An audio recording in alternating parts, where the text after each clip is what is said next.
So today I'll be showing you how to change the thermostat on a Mercedes M103 single overhead cam engine. The nice thing about the M103, or at least one of the nice things about it, is the ease at which you can get to your thermostat. As in our case, it's right here on top of the engine. Makes it really nice and easy. It's got 3 10mm bolts, and out it should come. I've already prepared by putting a catch bucket underneath the engine, just so I can catch whatever dribbles out. When you remove the top of the housing here, it's a good idea. You shouldn't let it drain into your grass or onto the street or down storm drains. Environmentally, it's pretty toxic stuff. So first things first, we're just going to crack all 3 of these bolts loose.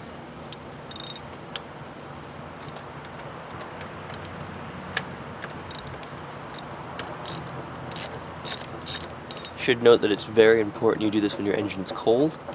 Never ever open the cooling system while the engine's warm.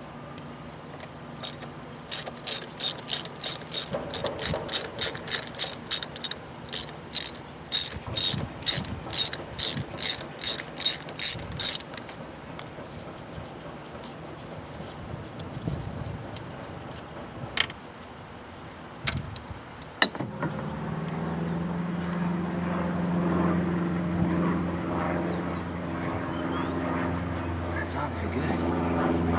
There she comes. There it is.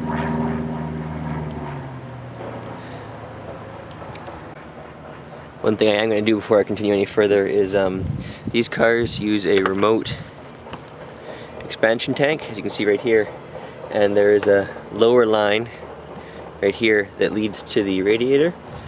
I've got a pair of needle nose vice grips here and the sock. I'm going to wrap it around the sock around the hose here, and I'm going to pinch this hose shut.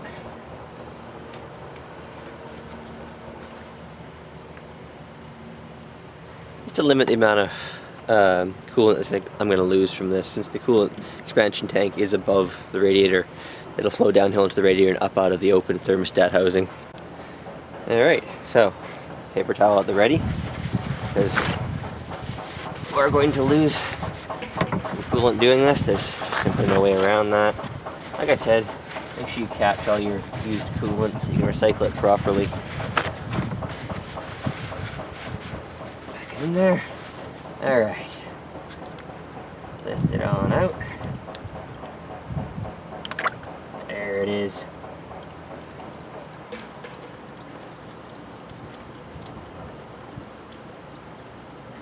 Shouldn't lose too much. Here's the offending thermostat, which on mine is stuck open, or opening too early. Just take that bleeder out. That is another nice thing about the M103 engine. Oops. You don't lose all that much coolant while you're doing this.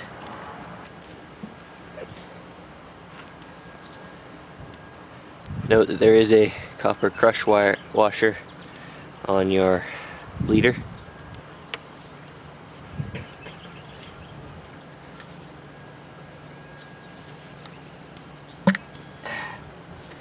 There's the old thermostat.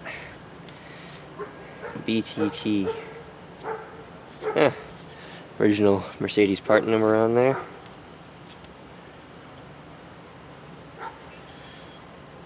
$87. Yeah, definitely wasn't open at 87 degrees. The car would operate around 75 or so, which is too cold for these.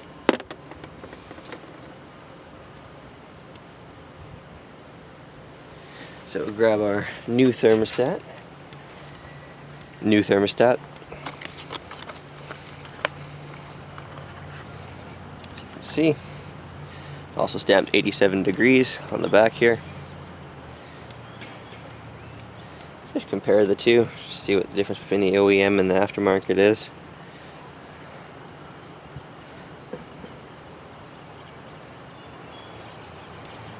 appear to be virtually identical.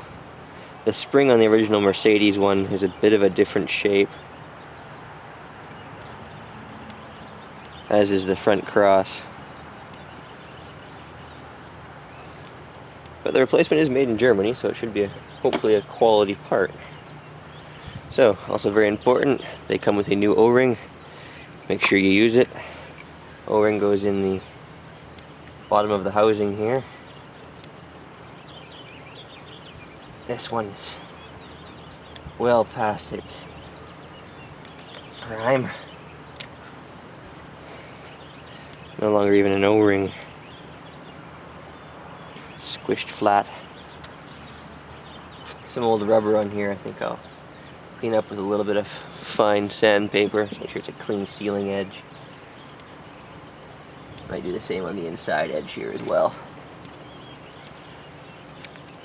So I've got a little 400 grit wet and dry here. Honestly, a Scotch-Brite pad would have been more ideal, but since I don't have one, this is aluminum, so make sure you don't take too much off anywhere. But I'm just going around taking any of the old rubber from the old O-ring off of here. Should note at this point too, try not to put too much stress on the neck of the radiator here. They're plastic and are very prone to failure. I'm trying to be careful here and putting as little stress on it as I can. It might even be a good idea on yours, if you were to do this, to remove the hose from this piece, which I think I'm going to do here just to be sure.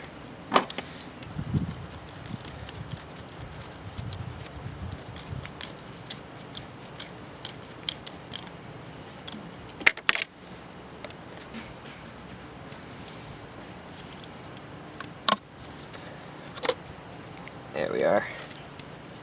So as you can see, there's just a little bit of black rubber left behind from the old O-ring. Nothing too much. A little bit of, very small bit of corrosion.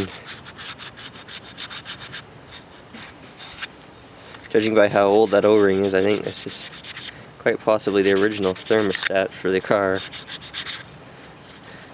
So we're not trying to get down to shiny metal or anything here.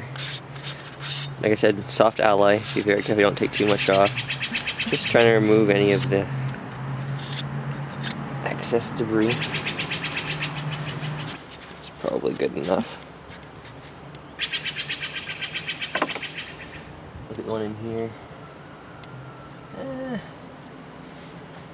Normally I wouldn't like doing this in the engine, but I'm going to go around the inside a little bit here.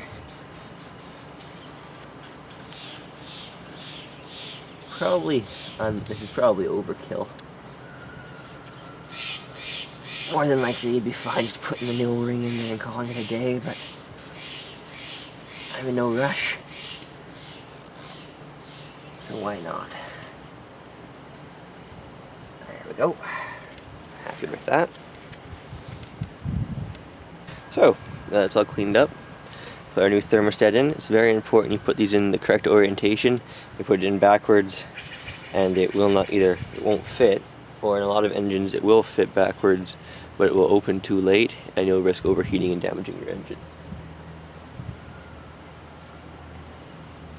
So we'll put the new one right in there. Got our new O-ring. I'm going to put a little bit of coolant around the O-ring just to lube it up, make it get in there a little easier. Sit the new O-ring in there.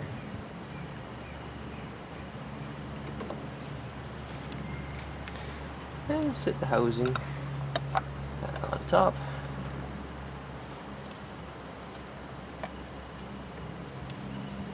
And put our bolts back in.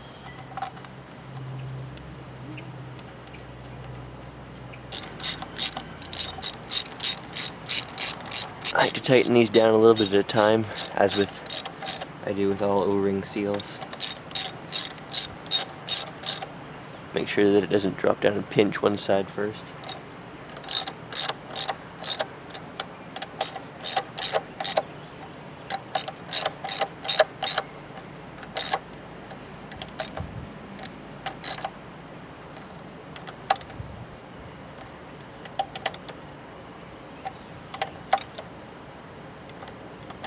Now, while there probably is, oh, I know there is, factory torque spec for these, because we're going into such soft alloy here, I'm just going to run them down snug by hand, like that. We'll dry up the area, and if it leaks at all, we'll tighten it down a little further.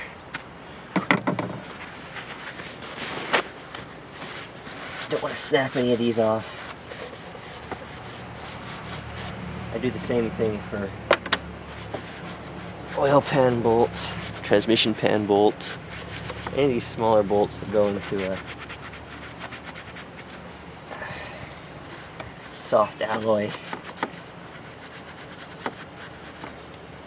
frame. Too easy to snap them off, especially if you have a torque wrench that's out of calibration or cheap. Now some of you are going to scream at me here for this, but I'm going to reuse the copper crush from on top here. Looks to be in alright shape. Don't have any new ones on me at the moment. But if it starts to weep, I can always get a new one. It's easy enough to replace.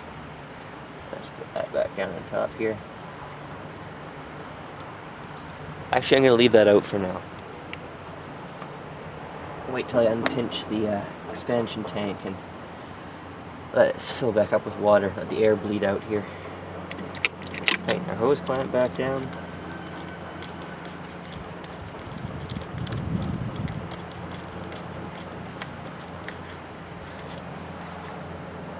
Nice and snug.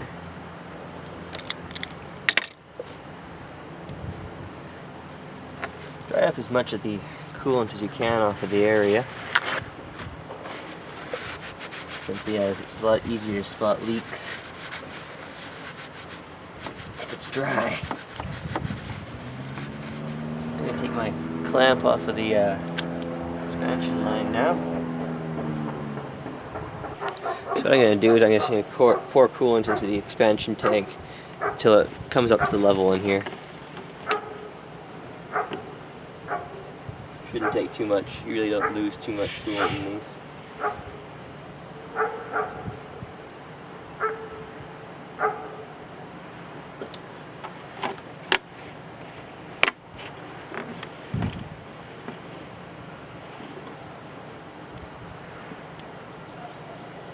Getting close. A little bit more. We should be there.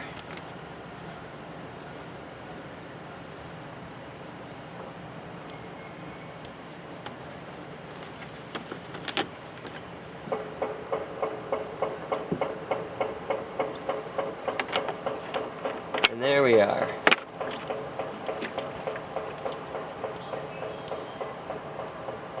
I don't know if you can see that or not. Right up to full there. Put my bleeder back in. And squeeze the hose a little, get the air bubble out.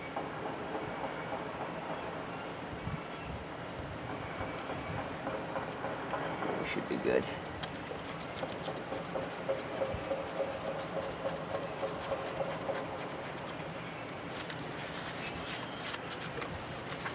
Snug that down. There we go.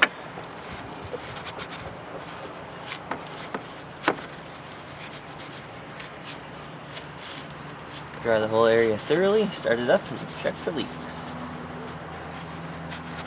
There shouldn't be any.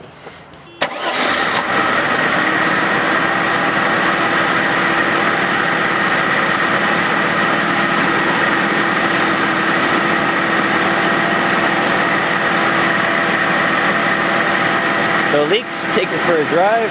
If everything's alright, you're good to go.